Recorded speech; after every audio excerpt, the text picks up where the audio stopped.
चलिए, सभी को जोहार झारखंड। जितने झारखंड में बच्चे हैं, बिल्कुल आपको नोटिस मिल चुका होगा कि झारखंड में एक नई वैकेंसी आई है।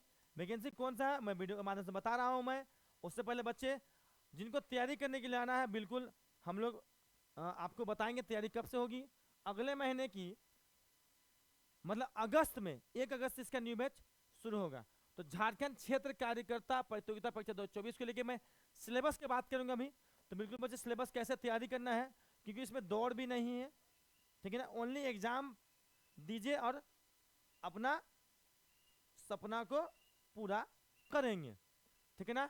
ध्यान देंगे, एग्जाम दीजिए आप लोग और इसका तैयारी कीजिए। चलिए, ध्यान देंगे एग्जाम किस तरह का आपको लिया जाएगा, सिलेबस क्या क्या है, कैसे पढ़ूंगा गुरुजी मुझे बताओ। तो जिनको तैयारी करने के लिए आना, आप एकेडमी में आ सकते हैं, पूरे सिलेबस हम लोग कवर अप कराएंगे। रहने खाने सबका सुविधा उपलब्ध है, हमारे पास हॉस्टल सुविधा उपलब्ध है। बॉयज खास कर ध्यान देंगे, सीट आप ही लोगों के लिए ध्यान देंगे। परीक्षा का स्वरूप, परीक्षा का स्वरूप क्या, सीबीटी कंप्यूटर बेस्ड एग्जाम होगा, मतलब 1 नंबर या एग्जाम होगा। परीक्षा का स्वरूप निम्न प्रकार का, परीक्षा एक चरण मुख्य परीक्षा में ली जाएगी। परीक्षा में सभी प्रश्न वास्तविक एवं बहुकल्प उत्तर युक्त होंगे। एक प्रश्न में पूर्ण अंक 3 होगा, प्रत्येक सही उत्तर के लिए 3 अंक दिया जाएगा और प्रत्येक गलत उत्तर के लिए 1 अंक काट दिया जाएगा, ठीक है ना। भाषा विषय को छोड़कर अन्य विषय के प्रश्न हिंदी एवं अंग्रेजी भाषा में ही होगी, ठीक है ना। सभी क्वेश्चन हिंदी इंग्लिश में होगा, भाषा बस छोड़ के। मुख्य परीक्षा, मुख्य परीक्षा के लिए 3 पत्र होंगे। यह परीक्षा 3 पालियों में ली जाएगी, प्रत्येक पत्र के परीक्षा में अवधि 2 घंटा की होगी, ठीक है ना। पत्र में भाषा ज्ञान, पत्र में क्या होगा, भाषा ज्ञान। कुल प्रश्न 120 रहेंगे, परीक्षा अवधि 2 घंटा होगा। हिंदी भाषा ज्ञान 80 प्रश्न होंगे, अंग्रेजी भाषा का ज्ञान 40 प्रश्न होगा, दोनों पढ़ना होगा। भाषा ज्ञान में प्राप्त अंक मात्र क्वालिफाइंग होगा, केवल आपको क्वालिफाइंग करना है सब्जेक्ट में, जिसमें उत्तीर्ण होने के लिए हिंदी एवं अंग्रेजी भाषा में ज्ञान के प्राप्त अंकों को छोड़कर 30% अंक प्राप्त करना निर्धारित रहेगा। इस पत्र में प्राप्त अंक मेधा मेधा निर्धारित के लिए नहीं जोड़ा जाएगा। मतलब इस पेपर में आपके पास क्वालिफाइंग है, क्या है, बस आपका 80 प्लस मतलब 40, 120 क्वेश्चन में 30% आपको सही करना होगा, तभी आप क्वालिफाई कर सकते हैं, ठीक है ना। पत्र 2 में क्या दिया हुआ है, पत्र में आप सभी को क्या दिया हुआ है, पेपर 2 में आपको क्या दिया हुआ है, ध्यान देंगे। पेपर 2 में लैंग्वेज रहेगा, जनजाति लैंग्वेज रहेगा, जो जनजाति है, हिंदी है, देखिए ध्यान, हिंदी, अंग्रेजी, संस्कृत, उर्दू, संथाली, बंगाली, मुंडारी, हो, खड़िया, कुड़ुक, उराव, कुरमाली, खोटा, नागपुरी, पंच प्रगणिया, ओडिया में से किसी भी एक भाषा के परीक्षा विकल्प आधार पर अभ्यर्थी को दे सकेंगे। इस परीक्षा में संबंधित भाषा में 100 बहुकल्प उत्तर आधारित प्रश्न पूछे जाएंगे, ठीक है। पत्र 2 में से 30% न्यूनतम अंक प्राप्त करना अनिवार्य है। कहने का मतलब आपको 100 में से आपको 30% अंक लाना है पास करने के लिए। लेकिन हाँ, भाषा 2 आपका क्वालिफाइंग पेपर नहीं रहेगा, इस पर आपका नंबर्स बढ़ेंगे, इसमें रिजल्ट बनेगा, ठीक है। पेपर 2 में, पेपर 2 में क्या होगा, आप सभी का रिजल्ट बनेगा, इसलिए आप लोग ध्यान देंगे। चलिए आगे चलते हैं, बात करेंगे पेपर 3 को लेके। समान ज्ञान कुल प्रश्न 120 नंबर, परीक्षा अवधि 2 घंटा रहेगा। सामान्य अध्ययन, ध्यान देंगे इस पे। सामान्य अध्ययन 40 प्रश्न के होंगे। झारखंड राज्य से संबंधित प्रश्न 50 प्रश्न होंगे। सामान्य गणित 10 प्रश्न होंगे। सामान्य विज्ञान से 20 प्रश्न होंगे, ठीक है। ये पेपर 3 के लिए सामान्य ज्ञान परीक्षा में 30% अंक प्राप्त करना अनिवार्य होगा।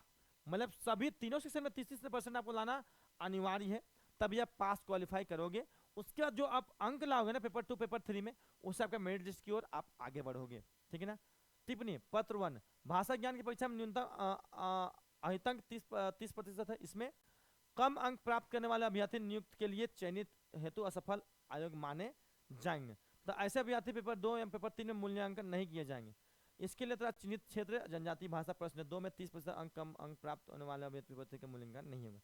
कहने का मतलब पेपर 1 में आप फेल कर जाते हैं, पेपर 2 और पेपर 3 कॉपी जांच नहीं होगा, या पेपर 2 में फेल होते हैं, पेपर 3 कॉपी जांच नहीं होगा। तीनों सेक्शन में कॉपी जांच के लिए आपको पास करना जरूरी है, ठीक है ना। उसके बाद ध्यान देंगे मुख्य परीक्षा का पाठ्यक्रम। मुख्य परीक्षा का पेपर 1 पेपर 2 एवं पेपर 3 के पाठ्यक्रम क्रमशः प्रश्न 1 2 3। चलिए हम लोग देखते हैं नीचे की ओर इसको क्या आगे बोल रहा है। चलिए, मुख्य परीक्षा ध्यान देंगे आप लोग, मुख्य परीक्षा थोड़ा ध्यान देंगे आप लोग।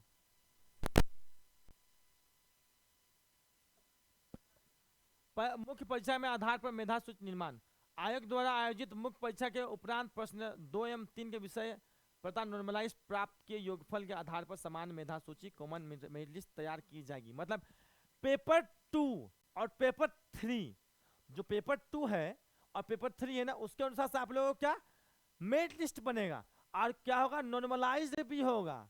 क्या होगा इसमें नॉर्मलाइज भी किए जाएंगे, कॉमन मेरिट लिस्ट होगा तैयार किए जाएंगे। मेधा सविकल्प मेरिट कम ऑप्शन के आधार पर कोटा में रिक्त पदों की संख्या अनुसार ST SC के अनुसार आप लोगों को मेधा सूची बनाया जाएगा। ध्यान देंगे इसमें क्या कर रहा है, मेधा सूची में एक से अधिक उम्मीदवार के प्राप्त समान इक्वल मार्क्स रहने पर मेधा का निर्णय उम्मीदवार के जन्म तिथि के आधार पर किया जाएगा। कहने का मतलब मेरा भी 100 नंबर है, आपके भी 100 नंबर है, दोनों अगर 100 नंबर रहेगा तो हम लोग का दोनों बराबर हो गया। उसके बाद मेरिट लिस्ट किससे बनाया जाएगा, डेट ऑफ बर्थ के अनुसार से, ठीक है ना। ध्यान देंगे अब या तो जिनकी उम्र ज्यादा होगी उनके अपेक्षा उपरांत स्थान मिलेगा, मतलब जिसकी उम्र ज्यादा रहेगा उसको पहले मौका दिया जाएगा। यदि एक से अधिक उम्मीदवार के प्रताप जन्मतिथि समान पाए जाते हैं तो ऐसे स्थिति में उनका मैट्रिक अथवा समक्ष परीक्षा प्राप्त अंक के आधार पर मेधा का निर्धारण किया जाएगा। अर्थात मैट्रिक अथवा समक्ष परीक्षा में अधिक अंक प्राप्त करने वाले उम्मीदवार को मेधा क्रम से ऊपर रखा जाएगा। कहने का मतलब डेट ऑफ बर्थ सिमिलर भी हो गया तो आपका 10th का मार्कशीट देखा जाएगा कि 10th के मार्कशीट से आप लोग फिर आप लोग मेरिट लिस्ट दिया जाएगा, ठीक है ना। मेधा के आधार पर अनिश्चित पदों के लिए तैयार मेधा सूची के समान मापदंड पर, चलिए हो गया, खत्म कीजिए कहानी इसका। उसके बाद ध्यान देंगे परीक्षा में निम्न न्यूनतम आहरित प्रश्न 2 एवं 3 को जोड़कर कम अंक पाने वाले मेधा सूची के शामिल नहीं किए जाएंगे। कहने का मतलब ध्यान देंगे अनरक्षित आर्थिक रूप से कमजोर वर्ग 40% आपको लाना जरूरी है, तभी आपको कॉपी का आगे मेधा सूची में आप आ सकते हैं। अनुसूचित जाति अनुसूचित जनजाति महिला, ठीक है, 32% लाना आपको जरूरी है। अत्यंत पिछड़ी वर्ग OBC 1 में 34% लाना जरूरी है। फिर OBC 2 को 36.5 आपको लाना जरूरी है। आदिम जनजाति 30% लाना आपको जरूरी है, ठीक है ना। इस तरह से सिलेबस था आपको, तो बिल्कुल वीडियो मजा आया तो वीडियो शेयर करेंगे। और बच्चे जिसको तैयारी करने के लिए आना बिल्कुल आपको नंबर में लिख दे रहा हूँ बोर्ड पे, आप लोग ध्यान देंगे। नंबर मेरा है 8210596231, ये हमारा नंबर है। आप लोग आ सकते हैं सीधे मोराबादी मैदान, जहाँ की झारखंड की number 1 physical academy, number 1 defence academy, वहाँ आपको तैयारी कराया जाएगा। जय हिंद, वंदे मातरम, जोहार झारखंड।